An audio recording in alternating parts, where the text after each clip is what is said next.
Hello friends, myself Dr. Atul Jagga, consultant orthopedics and joint replacement surgeon at Jain Multi Specialty Hospital Khanna. आज की इस video में हम type of hip replacement के बारे में चर्चा करेंगे। यूजुअली जो मरीज हमारे पास ओपीडी में आते हैं या कभी भी किसी डॉक्टर से डिस्कस करते हैं तो उनको ये क्वेरी सबसे ज़्यादा रहती है कि क्या चूल्हा आधा बदला जाएगा या पूरा बदला जाएगा। इसके बारे में हम आज समझेंगे कि किस स्थिति में हमको आधा चूल्हा बदलना होता है और किस स्थिति में हमको पूरा चूल्हा बदलना होता है।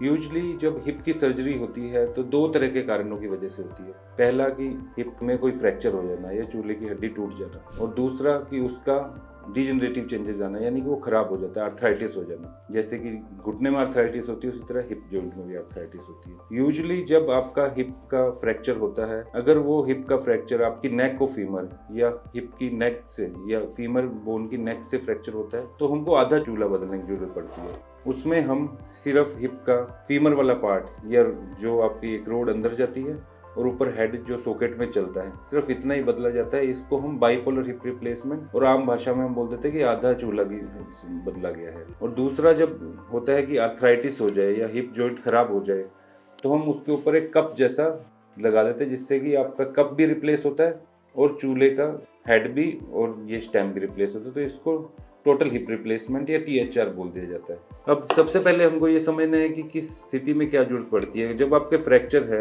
नेक ऑफ फीमर का और आपकी एज अभी यंग एज है, आपके प्रोडक्टिव ईयर्स काफ़ी बचे, तो बहुत बार आपका पूरा चूल्हे की भी सर्जरी की जाती है, पूरा चूल्हा भी बदला जाता है जिसकी रिक्वायरमेंट ज़्यादा है। और जब आप थोड़ा ओल्ड एज हैं, आपकी रिक्वायरमेंट कम है, तो उसमें फ्रैक्चर में आपको आधा चूल्हा बदल के भी आपका काम आसानी से चल सकता है। लेकिन जब भी कभी आर्थराइटिस होता है या चूल्हा खराब हो जाता है तो आपका कंप्लीट ही चूल्हा बदला जाता है, फिर तो टोटल हिप रिप्लेसमेंट की जरूरत पड़ती है। तो बेसिकली आपको जब भी डॉक्टर के पास जाए या उनसे डिस्कस करें तो सबसे पहले ये समझना है कि आपको किस सर्जरी की जरूरत है। जो आधा चूल्हा बदला जाता है, बाइपोलर हिप रिप्लेसमेंट है, उसके कॉम्प्लिकेशन कम है, कॉम्प्लिकेशन फॉर्म ऑफ डिसलोकेशन कम है, उसकी लाइफ 25 to 30 ईयर है अच्छे इम्प्लांट के साथ में। जो आपका पूरा चूल्हा बदला जाता है या टोटल हिप रिप्लेसमेंट जिसको कहा जाता है, उसमें आपकी प्रोडक्टिविटी ज़्यादा है, आपकी मोबिलाइजेशन ज़्यादा है, उसकी लाइफ और भी ज़्यादा है, लेकिन उसमें रिस्क ऑफ डिसलोकेशन आधे चूल्हे बदलने से ज़्यादा होता है। तो आपको पहले आप अच्छी तरह से समझना है कि आपको किस सर्जरी रिक्वायरमेंट है और उसके क्या इंडिकेशन है। उसके बाद में आपको इस सर्जरी के लिए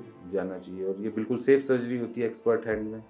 और दोनों ही टाइप के रिप्लेसमेंट की लाइफ 25 to 30 ईयर मिनिमम होती है, और टोटल हिप रिप्लेसमेंट के अच्छे इम्प्लांट के साथ में एक तरह से लाइफ लॉन्ग सर्जरी होती है। दूसरी बात जो पेशेंट्स को ये होता है कि हमारी सर्जरी में कितना कॉस्ट करता है। जो आधा चूल्हा बदला जाएगा या बाइपोलर हिप रिप्लेसमेंट होगा वो नेचुरली टोटल हिप रिप्लेसमेंट से सस्ता पड़ेगा, और जो टोटल हिप रिप्लेसमेंट है उसमें क्योंकि आपको सॉकेट भी बदलना पड़ता है तो उसकी कॉस्ट आधे चूल्हे बदलने या बाइपोलर हिप रिप्लेसमेंट से ज़्यादा है। लेकिन दोनों ही सर्जरी के अपने इंडिकेशन है, एक जगह पे आप दूसरी सर्जरी से रिप्लेस नहीं कर सकते। तो जिस भी सर्जरी की जरूरत है उसकी कॉस्ट को समझते हुए आप डिसाइड कर सकते हैं, लेकिन दोनों आपस में रिप्लेसेबल नहीं है। दोनों सर्जरी की अपनी अपनी इंडिकेशन है और अपनी अपनी ज़रूरत है। तो किसी को भी हिप में पेन है या किसी भी को भी फ्रैक्चर हो रहा है तो आप कंसल्ट करें अपने डॉक्टर से। हमारे हॉस्पिटल में आप कंसल्ट कर सकते हैं और आपको समझना होगा कि किस टाइप के इम्प्लांट की आपको ज़रूरत है। धन्यवाद।